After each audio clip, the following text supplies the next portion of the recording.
Travis Kelce is opening up like never before in a candid interview with GQ magazine. Kelce details what it's like being in the spotlight. From his romance with Taylor Swift to the highs and lows that come with being one of the most talked about athletes in the world. Well, he had a lot to say.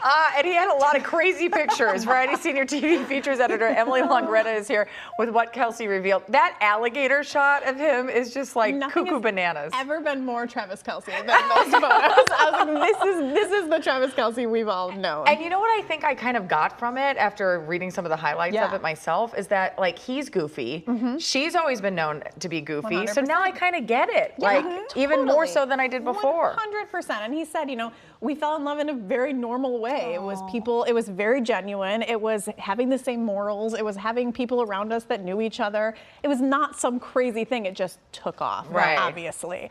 And I mean, I can't get enough of these photos. I know. I could look at these all day. And these are great. Emily, so another big name gave a revealing interview. We're talking about Jennifer Aniston. The pictures of this one in Vanity Fair too are stunning. I'm obsessed with Jennifer Aniston, so I feel like she can do no wrong. But yes, she spoke about many things, and she's very private. So this is a big deal. She actually spoke about her friendship with Gwyneth Paltrow, despite both being involved with Brad Pitt. And saying she actually went to their engagement party. She did? I know. Wow. And that through the years, they have talked a lot about it because they're friends. And she's like, of course we have. It's normal. Well, she's like, we're girls. We're girls. Girls gossip a little bit sometimes I love that. about the guys that we've... And she said that we ask each other for advice. We do that. I'm like, that's what friends do. But wait, so Jennifer Aniston went to Gwyneth Paltrow's engagement party, and then Angelina Jolie came in and took Jennifer Aniston's husband away.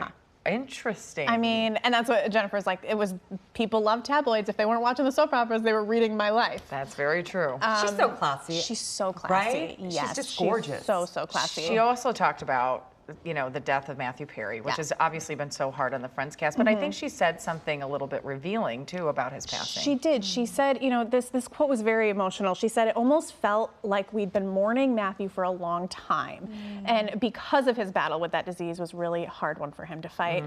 As hard as it was for all of us and for the fans, there is a part of me that thinks this is better. I'm glad he's out of that pain. And he was going through this for so long, and Jennifer has been the person who he said in his memoir that really pulled him aside on set, saying, we all know there's something going on. How can we help?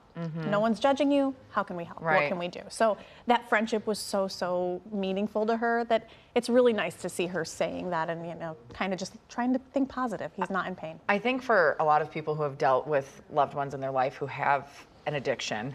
I think twofold. I think she is 100% correct that there is, if they pass away, that there has already been mourning happening before the passing happened. Completely. But also, you know, just going to them and saying there's no judgment and trying to get them the help in that is such an important piece. For so many years too. It wasn't a new thing. It wasn't, it was so, when they were growing up, when they were becoming these giant superstars. I think back to that time where we all like set the alarm to try to like watch Friends at a specific time. 100%. I mean, you couldn't miss it. It was literally must-see TV. It was, you couldn't miss it. And she had said this years ago. She had told me right after his passing, we had sat down together and she had said, you know, I talked to him that morning. I mean, they were still so close. So it is a little bit nice to see that she's saying, you know, he's at peace now. We're not worried about it. So I think that's really great. Emily, thank you so much for being with us. We appreciate it. You can find more information about Emily and Variety by going to kcalnews.com and clicking Seen on TV.